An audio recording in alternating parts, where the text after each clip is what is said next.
குடியரசு தினத்தை முன்னிட்டு சென்னையில் இறுதிக்கட்ட அணிவகுப்பு ஒத்திகை. மாணவ மாணவிகள் கலை நிகழ்ச்சிகளுக்கு ஏற்பாடு.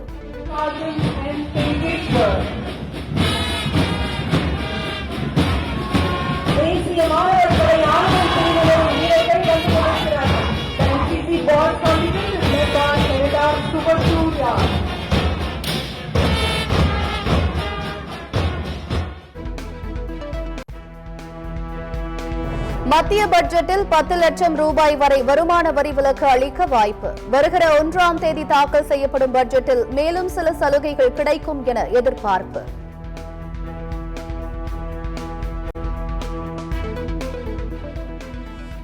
பரந்தூர் பகுதியில் 26.4% நீர்நிலைகள் இருப்பதை அரசு மறைத்துவிட்டது. போராட்டக் குழு குற்றச்சாட்டு.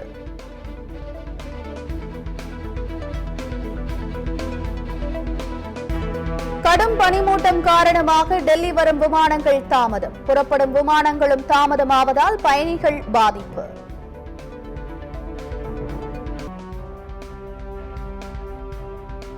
பிரியங்கா சோப்ராவின் அனுஜா குறும்படம் ஆஸ்கர் விருது பட்டியலில் இடம் பிடித்தது. நம்ப முடியாத தருணம் என பிரியங்கா சோப்ரா மகிழ்ச்சி. நீடித்து வரும் ரஷ்யா உக்ரைன் போரை முடிவுக்கு கொண்டுவர நடவடிக்கை. ரஷ்ய அதிபர் புட்டினை சந்திக்க இருப்பதாக அமெரிக்க அதிபர் டிரம்ப் தகவல்.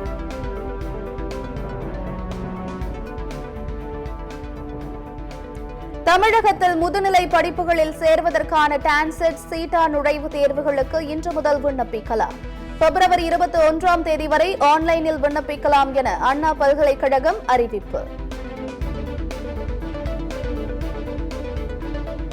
மக்களை அச்சுறுத்தி வந்த புல்லட் யானை அகத்தியர் மலை கோதையாறு வனப்பகுதியில் விடப்பட்டது. அதிகாலையில் வனத்துறையினர் நடவடிக்கை.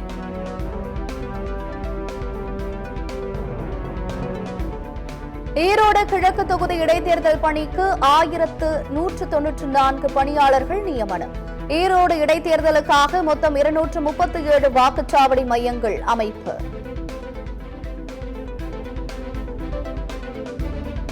டெல்லியில் கடும் குளிர் தொடர்ந்து நீடிப்பதால் மக்கள் பாதிப்பு. இரவு நேர தங்கும் இடங்களை நாடும் மக்கள் எண்ணிக்கை அதிகரிப்பு.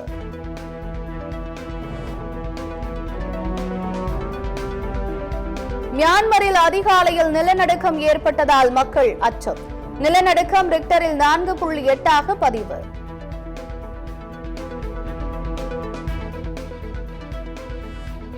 அரவிந்த் கெஜ்ரிவாலுக்கு பஞ்சாப் காவல்துறை வழங்கிய பாதுகாப்பு வாபஸ். மோடி அரசு கெஜ்ரிவாலின் உயிரோடு விளையாடுவதாக முதலமைச்சர் அதிஷி குற்றச்சாட்டு.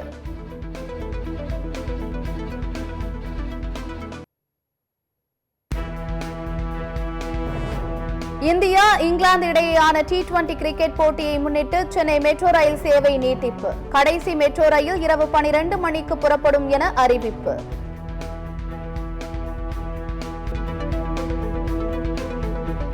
டிரம்பின் பிறப்புரிமை காலக்கெடுவால் அமெரிக்காவில் உள்ள கர்ப்பிணி பெண்கள் குழந்தைகளை பெற்றெடுக்க அவசரம்.